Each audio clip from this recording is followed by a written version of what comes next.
जोहार आप सभी को। स्वागत है आप सभी का आरएस क्लासेस तारा में और झारखंड धाम में।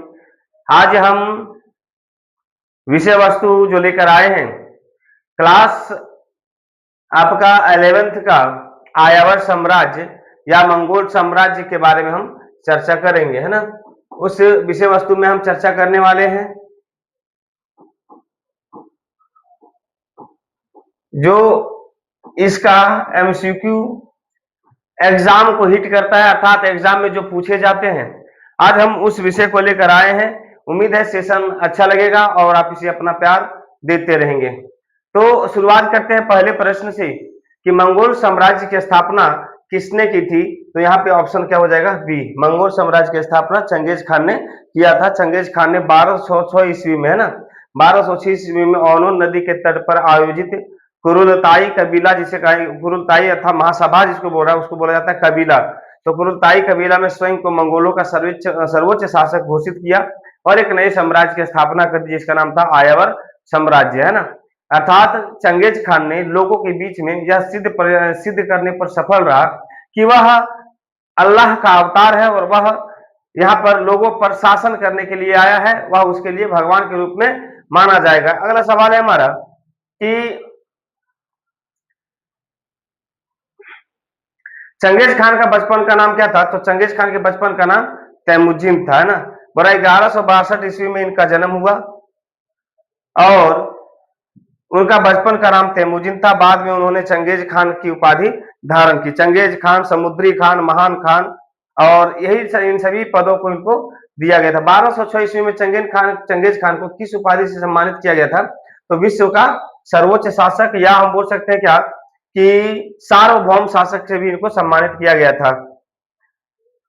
किसने किया था। तो मंगोल जनजातियों का सर्वोच्च नेता चुना और उन्हें विश्व का शासक का उपाधि दिया था। मंगोल सेना का मुख्य सामरिक लाभ क्या था। तो उसका सामरिक लाभ था घुड़सवार तीरंदाज, है ना। घुड़सवार तीरंदाज इसका सामरिक लाभ था। बोला क्या, मंगोल घुड़सवार तीरंदाज सर पर दौड़ते हुए भी सटीक निशाना लगा सकते थे। उनके कंपोजिट धनुष की मारक क्षमता लगभग 300 मीटर तक होती थी, अर्थात लंबे दूरी तक वह वार कर सकता था। यासा क्या था। तो यासा चंगेज खान की कानूनी संहिता, अर्थात वह पुस्तक या वह किताब जिसमें कानून लिखा जाता है उसी को कहा जाता है क्या, आपका संहिता, है ना, संहिता। तो उसकी पुस्तक का नाम था, उनकी संहिता का नाम था यासा। यासा चंगेज खान द्वारा बनाई गई विधि संहिता थी जिसमें सैन्य अनुशासन, निष्ठा और संसाधनों के बंटवारे के नियम भी थे। यम व्यवस्था क्या थी। तो यम व्यवस्था चंगेज खान के समय में संदेश प्रेषण प्रणाली था, अर्थात बातों को दूर दूर तक पहुंचाना, संदेशों को दूर दूर तक पहुंचाना यहाँ का संदेश प्रणाली था, यम था, है ना। यम मंगोलों की घुड़सवार डाक प्रणाली थी जिसके माध्यम से पूरे साम्राज्य में तीव्र गति से संदेश भेजे जाते थे। अगला सवाल है हमारा, मंगोलों का मुख्य धर्म क्या था। तो मंगोलों का मुख्य धर्म था तेंगरीवाद, है ना। इनका मुख्य धर्म था तेंगरी। मंगोल मूल रूप से तेंगरीवाद या प्रकृति की पूजा करते थे, लेकिन बाद में उन्होंने धार्मिक सहिष्णुता की नीति अपनाई थी। धार्मिक सहिष्णुता का मतलब, सहिष्णु का मतलब ही होता है सभी धर्मों को समान मानना और सभी धर्मों का सम्मान इज्जत करना, सहिष्णु कहलाता है। मंगोल साम्राज्य की राजधानी कहाँ थी। तो काराकोरम मंगोल साम्राज्य की राजधानी थी। अगला सवाल की चर्चा करेंगे, चंगेज खान की मृत्यु कब हुई थी। तो जब हम वहां पे बता रहे थे उस समय बताइए कि चंगेज खान की मृत्यु जो है वो 1227 ईस्वी में हुई थी। बोला क्या, इनका मृत्यु, चंगेज खान की मृत्यु 1227 ईस्वी में हुई। मान्यता है कि उनकी मृत्यु युद्ध के अभियान के दौरान एक दुर्घटना या बीमारी के कारण हो गया था। चंगेज खान के बाद कौन शासक बना। तो चंगेज खान के बाद उसका शासक ओगदेई बना, है ना। उगुदेई लिखा, लेकिन यहाँ पे क्या होता है, ओगोदेई होता है। ओगदेई यहाँ का अगला शासक बनता है।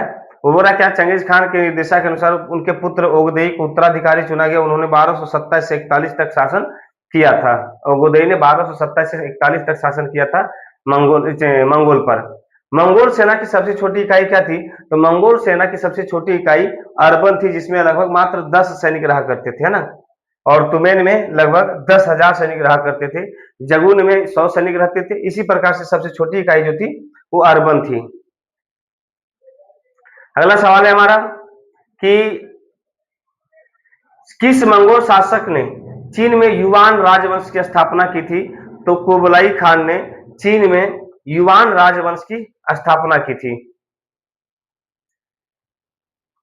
मंगोलों ने 1258 ईस्वी में किस शहर को नष्ट कर दिया था? तो बगदाद को, है ना। आप कमेंट करेंगे कि बगदाद वर्तमान में कहां है ना, कि वर्तमान में बगदाद कहां है, इसका आप हमें कमेंट करेंगे। अगला सवाल है, कुबलाई खान ने किस देश पर 2 बार आक्रमण किया था? तो उसने किया था जापान पर, है ना। कुबलाई खान ने जापान पर लगभग 2 बार आक्रमण किया था। 1274 और 1281 में जापान पर आक्रमण किया, लेकिन दोनों बार तूफानों के कारण उनके बेड़े नष्ट हो गए। मतलब आक्रमण करने गया था लेकिन सफल नहीं हुए, उनका खुद का बेड़ा गर्क हो गया, अर्थात कह सकते हैं कि उनका खुद का जो नाव था वो डूब गया था। अगला सवाल है, गोल्डन हॉर्ड का नेतृत्व किसने किया था? तो गोल्डन हॉर्ड का नेतृत्व बाटू ने किया था। यहाँ बट्टू लिखा हुआ है, थोड़ा सा टाइपिंग मिस्टेक हुआ, तो यहाँ पे बाटू होगा, है ना। गोल्डन हार्ट का जो नेतृत्व किया था वो बाटू ने किया था, पर बाटू जो था चंगेज खान का पोता था, उसने गोल्डन हार्ट की स्थापना की और उसका नेतृत्व किया। यह मंगोल साम्राज्य का एक प्रमुख खानत था ना, क्या है, खानत था। मंगोल साम्राज्य कितने महाद्वीपों में फैला हुआ था? तो एशिया और यूरोप में, है ना। एशिया और यूरोप में फैला हुआ था आपका ये साम्राज्य।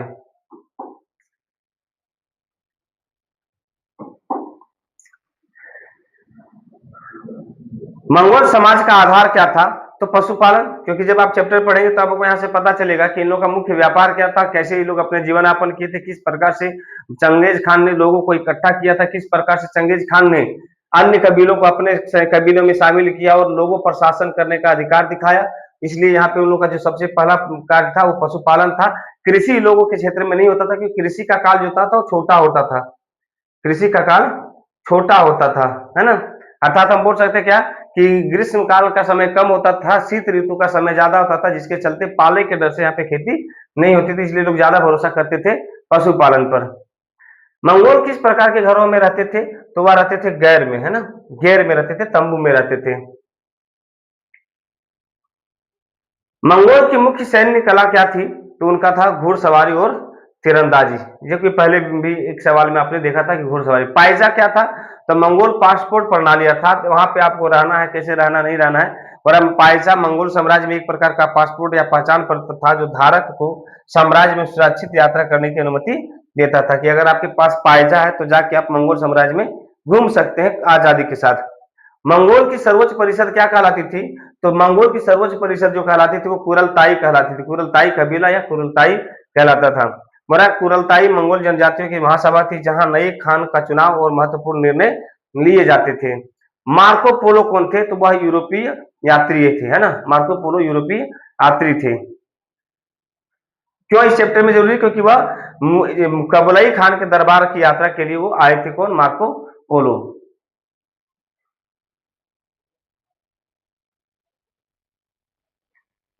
चंगेज खान किस जनजाति से संबंधित थे? तो वो मंगोल जनजाति से संबंधित थे। यहाँ पे जो जनजाति की चर्चा हो रही है वो मंगोल जनजाति की हो रही है ना।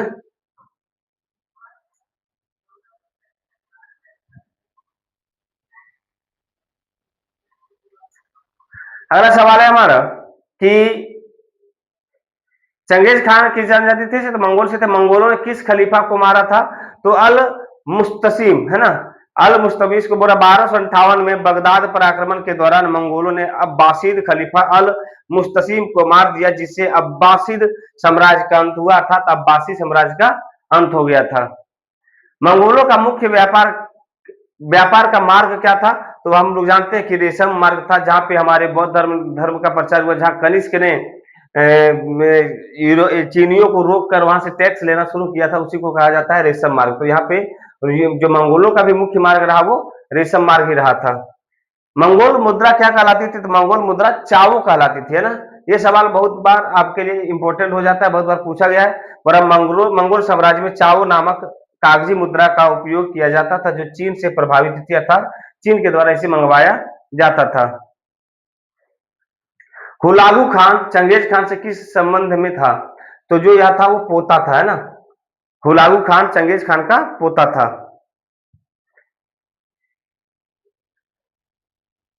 अगला सवाल है हमारा, चंगेज खान की माता का नाम क्या था? तो ओलून ईके, है ना। चंगेज खान की माता का नाम ओलून ईके था। मंगोल खाना बदोशों को चीनी लोग क्या कहते थे? उनको कहते थे बर्बर, है ना। चीनी लोग क्या कहते थे? बर्बर, क्योंकि बहुत ही ज्यादा तबाही मचा के रखे थे मंगोलों ने चीन पर, जिसके चलते क्या बनाई गई थी? चीन की दीवार। मंगोलों से बचने के लिए चीन ने क्या बना लिया था उस समय? चीन की दीवार बना ली थी। बोला नासिर अल दिन तुसी कौन थे? तो वह एक प्रकार से खगोल शास्त्री थे। कौन? नासिर अल दिन तुसी। अगला सवाल है हमारा, मंगोलों ने किस पुस्तकालय को नष्ट कर दिया था? तो मंगोलों ने बगदाद के पुस्तकालय को नष्ट कर दिया था, जिसे हाउस ऑफ विजडम कहा जाता था। House of wisdom. खाना बदोश साम्राज्य किसे कहा जाता था? तो मंगोलों को। खाना बदोश का शाब्दिक अर्थ होता है घुमक्कड़ आदमी, जो एक घुमक्कड़ लोग होते हैं जो एक स्थान से दूसरे स्थान पर चलते रहते हैं, आते जाते रहते हैं, एक जगह पर उनका कोई बसेरा नहीं होता, उसी को कहा जाता है खाना बदोश या आयावर कहलाते हैं वो लोग। मंगोल युद्ध रणनीति में किस तकनीक का विशेष उपयोग करते थे? तो वह करते थे झूठी वापसी, अर्थात मंगोल झूठी वापसी, फॉल्स रिट्रीट की रणनीति का उपयोग करते थे। पहले पीछे हटते थे, फिर अचानक घूमकर क्या करते थे? हमला करते थे। मतलब आपको उस समय जिस समय मंगोल से आप आक्रमण करने जाइएगा तो वो क्या करेंगे? पीछे की ओर हट जाते थे। आपको लगेगा कि वो डर कर वापस जा रहा है, उसके बाद वो फिर से आप पर क्या करता है? हमला करता है। रेशम मार्ग पर मंगोल साम्राज्य का क्या प्रभाव पड़ा? तो व्यापार सुरक्षित हो गया, है ना, क्योंकि टैक्स के माध्यम से मंगोलों ने क्या किया कि जो भी लोग यहाँ से व्यापार करते थे वह उनको सुरक्षा की गारंटी देते थे, जिसके कारण रेशम मार्ग क्या हो गया? हमारा सुरक्षित हो गया। यासा के अंतर्गत किस बात पर विशेष रोक थी? तो मंगोलों की चोरी, मतलब मंगोलों के बीच में चोरी ना हो, इस विशेष बात के लिए आशा पर ज्यादा ध्यान दिया जाता था। आशा पर। बड़ा आशा कानून संहिता में मंगोलों के बीच चोरी पर सख्त रोक और शिकार के मौसम के नियम का प्रावधान था। अगला सवाल है हमारा, मंगोल महिलाओं की क्या भूमिका थी? तो वो क्या करते थे? सिविल प्रबंधन और पशुपालन पर ध्यान देते थे। किस प्रकार से तंबू को लगाना है, किस प्रकार से घर को चलाना है और किस प्रकार से पशुओं पर ध्यान रखना है, वो लोग यहाँ पे महिलाओं की भूमिका रहती थी। अगला सवाल है हमारा कि ओनोन नदी किसकी सीमा थी? तो मंगोलों की मातृभूमि की उत्तरी सीमा ओनोन नदी हुआ करती थी। बोला कुबलाई खान का धर्म क्या था? तो कुबलाई खान का जो धर्म था वो बौद्ध धर्म था। ये भी इंपॉर्टेंट इसलिए हो जाता है क्योंकि सब मुस्लिम वर्ग से थे, इस्लाम को मानते थे, लेकिन एक कुबलाई खान जो था वो क्या था? एक प्रकार से बौद्ध धर्म को मानने वाला था, है ना। बड़ा कि कुबलाई खान ने बौद्ध धर्म को अपनाया, हालांकि उन्होंने अपने साम्राज्य में धार्मिक सहिष्णुता की नीति जारी रखी, अर्थात वो केवल क्या किए? बौद्ध धर्म को अपनाए, लेकिन पूरे साम्राज्य में सहिष्णुता की भावना रखी कि जिनको जिस धर्म को अपनाना है वो उसी धर्म में रहे, हमारे चलते कोई धर्म बदलाव ना करे। मंगोल साम्राज्य अपने चरम पर किस क्षेत्र तक नहीं पहुंच पाया? तो मंगोल जो था वो कहां नहीं पहुंच पाया? वह भारत नहीं पहुंच पाया, है ना। मंगोल जो था वो कहां नहीं पहुंच पाया दोस्तों? तो वह भारत नहीं पहुंच पाया था। और आज का हमारा 40वां प्रश्न जो है, मंगोल साम्राज्य कब तक सबसे बड़ा स्थलीय साम्राज्य बना रहा? तो 1206 से 1260 ईस्वी तक बहुत बड़े साम्राज्य तक फैलता रहा, लेकिन धीरे धीरे जब खुद भाइयों के बीच में युद्ध होने लगा, गृह युद्ध छिड़ गया, लोगों में खुद साम्राज्य के बंटवारे की या सत्ते के बंटवारे की जब लड़ाई होनी शुरू हुई, तो जाकर यहाँ पर क्या हुआ कि इसका साम्राज्य धीरे धीरे बिखरना शुरू हो गया था। क्योंकि 1227 में क्या हुआ कि उनकी मृत्यु हो गई, और कुछ दिन तक ही, लगभग हमको कह सकते हैं कि लगभग 33 साल तक ही कई सारे शासक आए और धीरे धीरे साम्राज्य का पतन होना शुरू हो गया। तो अब ये रहा हमारे आर्यावर्त साम्राज्य के मुख्य तौर पर 40 प्रश्न जो एग्जाम में पूछे जाते हैं। अगर वीडियो अच्छा लगता है तो आप अपना नाम, अपना कमेंट और आप किस स्थान से देखते हैं आप उसको हमें मैसेज के माध्यम से, कमेंट के माध्यम से बताएंगे। तब तक के लिए धन्यवाद।